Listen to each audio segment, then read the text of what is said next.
നമുക്കൊന്ന് എന്ത് ചെയ്യാം, നമ്മുടെ ചാനലിലേക്ക് ഏതെങ്കിലും ഒരു വീഡിയോ നമുക്ക് എന്ത് ചെയ്യണം, നമ്മളുടെ ചാനലിലേക്ക് സേവ് ചെയ്ത് വെക്കണം.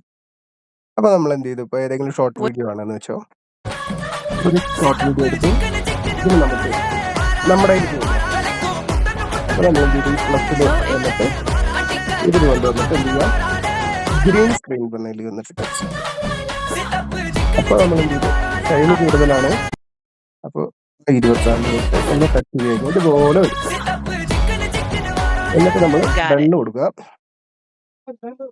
അപ്പോൾ ഇതുപോലെയാണ് വരിക. നമ്മൾ എന്ത് ചെയ്യണം, അതിനെ ഒന്ന് ബാക്ക് അടിച്ചു കൊടുക്കുക. എന്നിട്ട് ആ ബാക്കത്തെ ക്യാമറ ഒന്ന് കുത്തി പിടിച്ചു കഴിഞ്ഞാൽ ഈ വീഡിയോ സെയിം ആയിട്ട് നമുക്ക് എന്ത് ചെയ്യാം,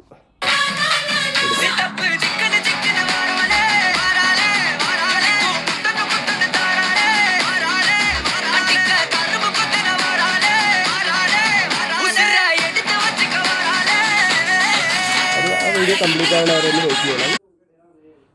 അതിനുശേഷം നമ്മൾ എന്ത് ചെയ്യുക, ഇവിടെ നിന്ന് ടിക്ക് ചെയ്ത് കൊടുക്കുക.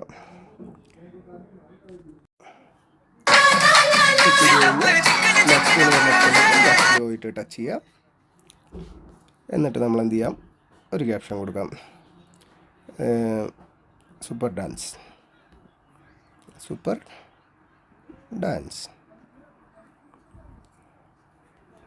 സിമ്പിൾ, എന്തെങ്കിലുമൊക്കെ ഇട്ട് കൊടുത്താൽ മതി, ചുമ്മാ ഒരു ഓക്കെ. അത് കഴിഞ്ഞതിന് ശേഷം നമ്മൾ എന്ത് ചെയ്തു, അപ്ലോഡ് ഷോർട്ട് എന്ന് പറഞ്ഞിട്ട് കൊടുത്തു. അപ്പോൾ നമ്മുടെ ചാനൽ വന്നു, അതിൻ്റെ ഉള്ളിൽ അത് സേവ് ചെയ്തുകൊണ്ടിരിക്കുന്നു. ഇനിയിപ്പോൾ നമുക്ക് എപ്പോൾ വേണമെങ്കിൽ കാണാം. ഇനി നമ്മുടെ ചാനൽ ആരെങ്കിലും ഓപ്പൺ ചെയ്ത് നോക്കുകയാണെന്ന് വെച്ചാൽ അവർക്കും ഇതൊക്കെ കാണാൻ വേണ്ടിയിട്ട് പറ്റും.